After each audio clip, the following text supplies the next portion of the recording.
na sinabi niya na kaya niyang magpabagsak ng gobyerno. Tama rin po ba ang pagkabasa ko dito sa affidavit po ninyo? Yes po, Mr. Chair. Ang exactly sinabi niya dyan is nagkamali sila, magaling akong magbagsak ng gobyerno. Aha. Oh. Sa tingin mo, kaya po ba niya talaga? Mr. Chair, hindi po, kasi nagtatago po siya ngayon eh. Tama. Meron. Yung,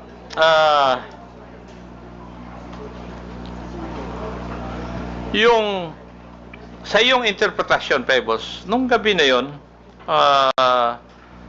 kung ano man ang pinag-usapan nyo doon, specifically yung supposed photo na gumamit ng cocaine si PBM ay parte ng plano na pabagsakin ng gobyerno ayon kay Harry Roque?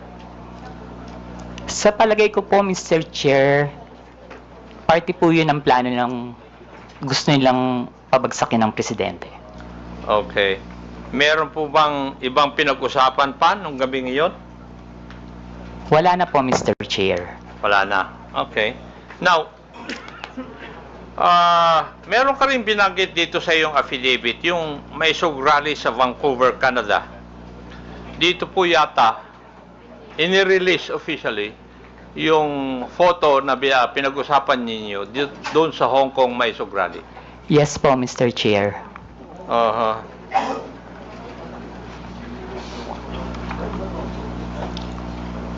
Comsec, paki-plus po ang video clip na nagpapakita ng pag-release ng Pulveron video sa rally sa Vancouver.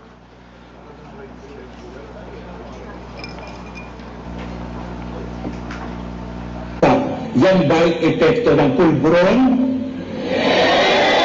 Kailangan sumagot siya ng tama, lalong-lalo na mukhang mailalabas na ang pulburon video. Thank you. Pebbles, nandun ka ba sa rally sa Vancouver? Wala po, Mr. Chair. Paano mo, kung wala ka po doon, paano mo nalaman ito? Naka-live po yan, Mr. Chair. Aha. Nag-live po sila dyan. May nag-abiso sa'yo na magla-live sila? Wala po, Mr. Chair. Pero kasi, pag binuksan niyo po yung social media, yung Facebook, yan po yung trending. Yun ang trending.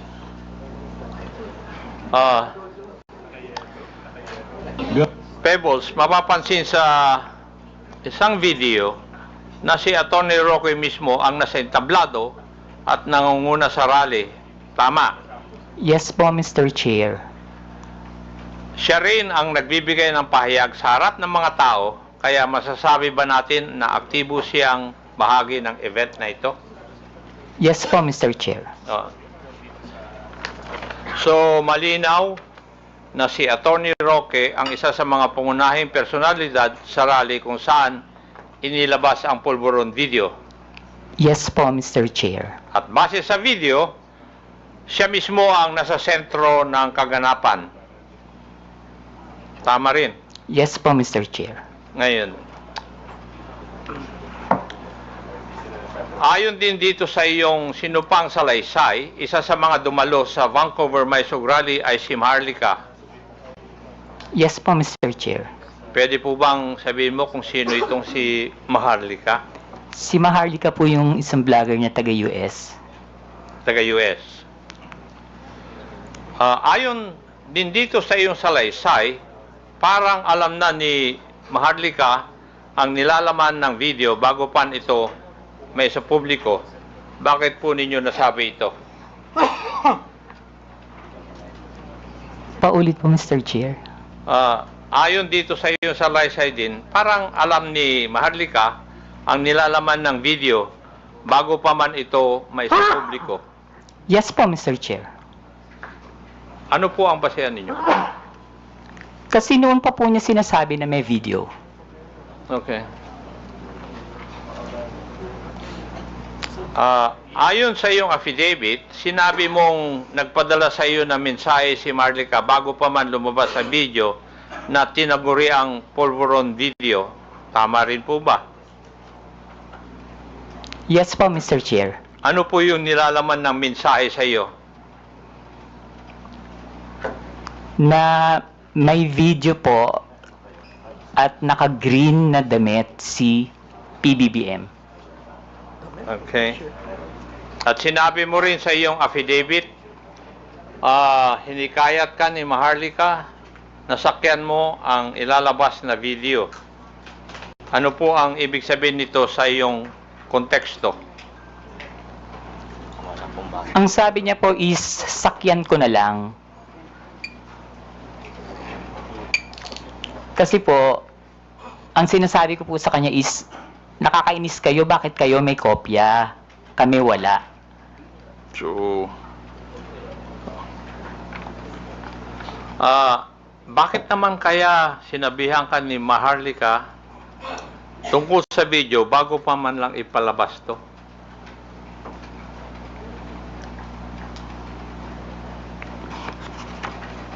Hindi ko po alam, Mr. Chair. Kasi po, sa totoo lang po, Mr. Chair, si Maharlika, kaibigan ko po yan, pero kahit kaibigan ko siya at meron siya mga issues, hindi po siya nagsasabi sa akin kung sino yung mga puting ahas niya. At hindi rin naman po ako nagtatanong. Okay.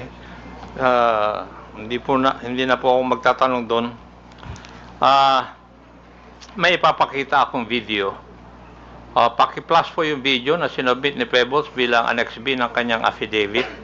COMSEC. Ito po ba yung video na pinag-uusapan po natin na Pebbles? Yes po, Mr. Chair. At yan din ang video na pinadala sa iyo ni Maharlika noong July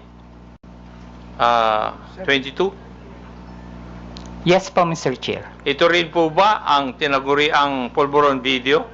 Yes po, Mr. Chair. Pwede po bang ipaliwanag nyo sa akin? Ano po bang sinasabi o nakikita dito sa video na ito? Naggumagamit po ang presidente ng droga. Okay. Meron din dito sa iyong affidavit. Binanggit mo yung isang raw version at yung enhanced version. Pakipaliwanag po sa amin. Ano po ang ibig sabihin nito sa iyong affidavit?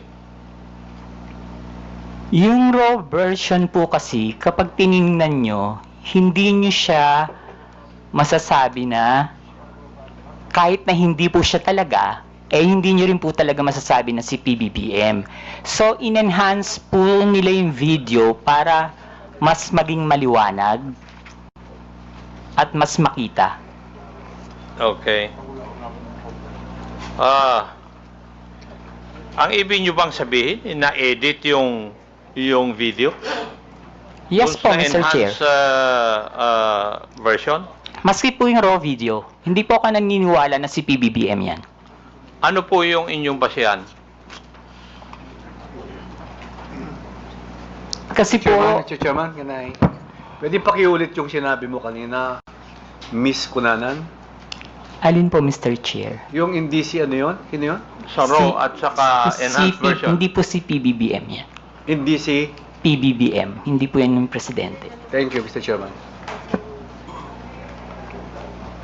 Ano po yung basihan po ninyo, Pebbles? Kasi po, Mr. Chair, hindi naman po talaga yun yung mukha ni PBBM. Noon ko po pa kasi siya kilala.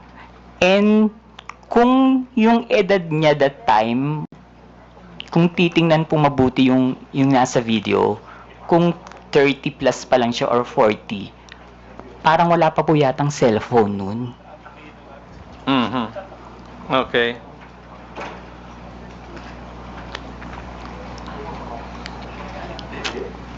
So, sa tingin mo, Pebbles, merong sinadyang alteration sa video upang manipulahin at ang itsura ng taong nasa eksena. Yes po, Mr. Chair. Ayun. Ibig sabihin, lumalabas na planado ang pagpapakalat ng video para makapanira kay PBBM. Tama po. Yes po, Mr. Chair. At ayon sa iyo, si Harry Roque ang may pakanan dito. Yes po, Mr. Chair. Mhm. Pero hindi lamang si Attorney Roque ang high official na nasa meeting na yun. Tama po ba? Yung sa Hong Kong po, Mr. Chair. Yes. Politician po ba? Picture siguro. Yes po, Mr. Chair. Yes. Okay. Huling katanungan, Pebbles. At sana masagot mo ito. Bakit ka nagsasalita ngayon at bakit ka pumirma ng isang affidavit? Para itama po ang mali. Para itama. Aha. Okay. Thank you, Mr. Chair. I would just like to manifest that yung Polvoron video, according to the Philippine National Police Cybercrime Office and National Bureau of Investigation, which have conducted a video spectral analysis, and these officers concluded that the tragic nuts and anti-tragus or parts of the ear of the man in the video did not match those of the PBBM. And there were also independent fact-checking organizations which conducted verification, conducting deepfake analysis insofar as the video is concerned, and all confirmed na hindi po si PBBM ang nasa video. Thank you at maraming salamat, Mr. Chair. Thank you, Pebbles. Thank you po, Mr. Chair. Mr. Chairman, Yes, this JJ. yeah, can I have just a few questions to Ms. Pebbles Cunanan? You have the floor. Thank you very much. Ms. Cunanan, nabanggit niyo po kanina na ito pong Pulburon video ay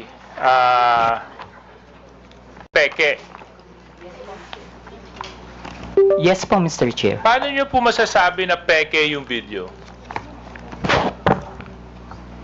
Halatang ginawa naman po siya, Mr. Chair. Pinalabas nila na malabo yung raw video para lang masabi na kamukha ni PBBM. Okay. Tapos, in-enhance po nila and sa kanila in AI.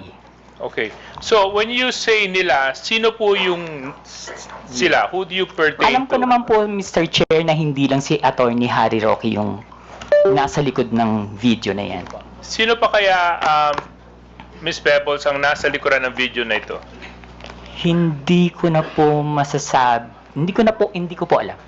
Hindi nyo na po masasabi. But sa palagay nyo po ba, yung mga kasama nyo sa dinner sa Hong Kong ay kasama dun sa pagpapalaganap ng peking video na ito? Hindi po, Mr. Chair. Hindi masasabi. Okay. Hindi po sila kasama. Hindi po sila kasama dun sa paggawa ng video. Okay, kaso lang kasama po sila sa pagpapalaganap at pagkalat ng video. Mr. Chair, meron pong mga DDS vloggers na hindi po nag-share ng video. Okay. And meron din pong nag-share. Meron din po. Karamihan po na nag-share is yung mga vlogger na yung pong yung may mga YouTube, yung mga may revenue makukuha, yung mga small-time vloggers. Okay. Okay. So, kayo, did you share this video? Hindi po, screenshot. Oo.